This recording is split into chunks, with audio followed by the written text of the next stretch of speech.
This last segment is a little bit difficult because one of the most sensitive areas that I've come across, and many of us preachers and scholars and du'at have come across, is the issue of certain verses in a hadith not being understood properly, and in fact causing sometimes even crises of faith in our sisters and sometimes brothers as well. For example, Allah says in the Quran that men have a degree over women, or that the hadith of the Prophet ﷺ that are always misquoted or used by abusive husbands, that if you don't answer the call of the husband, then the woman's going to be cursed until Fajr and whatnot. And men become angry and irritated, and they just throw this at their wives, that you're going to be cursed if you don't answer my call. And these texts, instead of bringing about some type of marital bliss, they actually become sources of problems for couples. And sometimes those problems get to even a theological level, where some people might even end up rejecting these verses, if not the faith itself, because they don't quite understand. And realize, brothers and sisters, that it's never appropriate to misquote a partial hadith or verse in isolation of the rest of the texts. Yes, it is true that some verses might mention the privileges of one gender, but the other verses mention other things as well. Don't just quote one hadith and ignore 10 others. So the same book that might mention this hadith also mentions, for example, the Prophet ﷺ saying that the best of you are those who are best to their wives, and I am the best to my wife. That's what he said. The best of the men are those who are the best to their wives. And the ending of the Prophet ﷺ's khutbatul wada', the farewell pilgrimage, that Allah will ask you about your wives and how you treated them. And the verse in the Quran that Allah subhanahu wa ta'ala says, وَلَهُنَّ مِثْلُ الَّذِي عَلَيْهِنَّ بِالْمَعْرُوفِ. And the wives as well have obligations due to them, just like they have obligations they give to their husbands. The both of them, they have to give similar rights to one another, bil ma'ruf, in accordance with the culture and the custom of the time. So, brothers and sisters, these topics obviously cannot be discussed in a lot of legal detail in these short mini series. I just want to point out a number of things. Firstly, advice to the husbands: you will never obtain marital bliss by being nasty and mean to your wife. You're never going to obtain happiness by cutting half a verse or half a hadith and throwing it in anger at your wife, as if you think that you have the right to judge her and pass Allah's verdict on her. So if there are problems and if there are issues, the way to solve those issues is not to become nasty and mean and abusive and just to hurl Quran and hadith at her as if that's going to solve the situation. That's not going to solve the problem.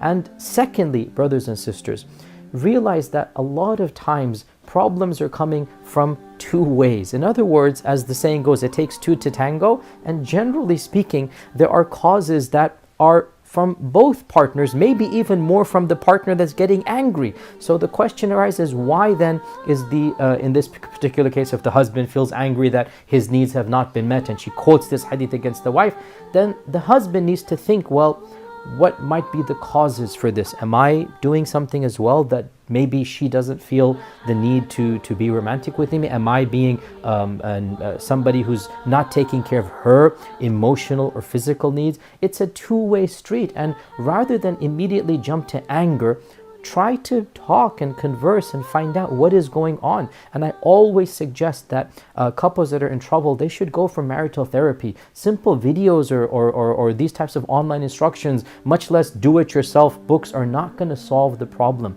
Go to people who are trained, go to licensed Muslim therapists who know our Sharia, who understand our heritage and can help you out to overcome these things. Also, and I'm not going to deny that yes, the Quran and Sunnah does have certain legal rulings that might seem to say that the husband has certain privileges that the wife doesn't have, but it's a two-way street. The wife as well has rights and obligations. So do not just quote one side of the equation without quoting the other side of the equation.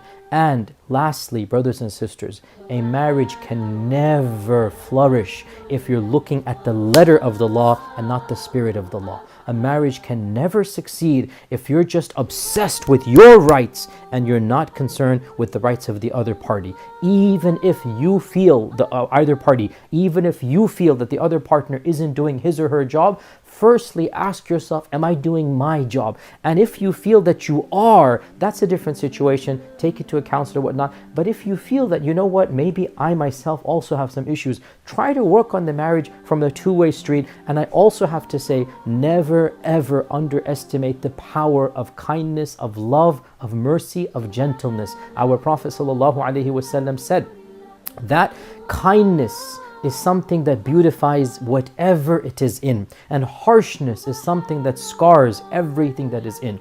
In one hadith he said, never is kindness and gentleness added to something except that it beautifies it. So how much more so in a marital situation that kindness has to exist. You cannot have a healthy marriage that is based upon a legal checklist. You have to do this, you have to do this, you have to do this. What type of marriage is that?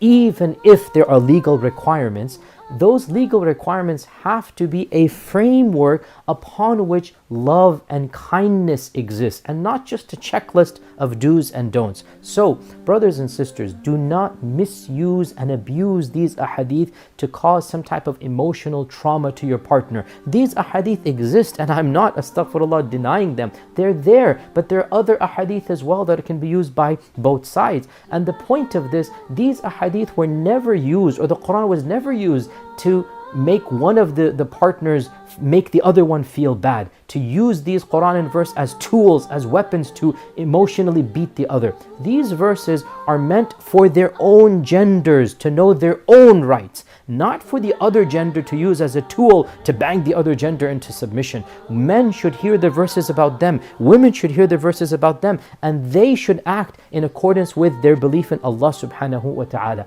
Also, a very, very, very explicit point needs to be said here. Brothers in particular, if in case your wife for whatever reason does not wish to engage in intimacy, that is between her and Allah subhanahu wa ta'ala. And yes, if she doesn't have an excuse, then that's not something positive. And the hadith are very, very clear that that's not something she should do. But that does not give you the right to be abusive. That does not give you the right to curse or be vulgar. That does not give you the right to be physical. And especially, let me say this explicitly, that does not give you the right to force yourself upon her when she has said no. Then that is something that if she does not have an excuse, then she is sinful for refusing without a legitimate excuse. I will be the first to say that. But you are sinful if you abuse her saying no and use it against her in a physical manner. That is between her and Allah subhanahu wa ta'ala, and she will have to answer. Our Prophet ﷺ did say that if the woman refuses without any valid reason, then the angels are angry with her until Salat al-Fajr. So yes, that is a spiritual thing. The angels will curse her. The angels are angry with her. That is a spiritual. He did not say, husbands, you have the right to go physically abuse them. No, he didn't say that. He did not say, husbands, force yourselves on them. If they say that they are not interested or they're not going to do that, they need to be advised by third parties. Sometimes the husband isn't the right person to even give that advice. They need to discuss with their husbands later on what is going on. Most likely it's a two-way street. They feel that their needs are not being met, and so they feel that this is something that they're going to do in return. And of course, theoretically speaking, emotionally speaking, it's not healthy if a partner uses sex and denies it as a weapon on the other. That's not healthy in a marriage. Nonetheless, if one partner decides to do that, it doesn't allow the other partner the right to force himself or herself sometimes on the other partner. That is something that is not allowed in this religion, and it is a type of udwan, a type of transgression that the Sharia will not forgive. So, bottom line, brothers and sisters, that it is true that there are verses and a hadith that talk about the legal framework of marriage, and these need to be taken in the overall context. Each partner has a list of do's and don'ts that is applicable to them.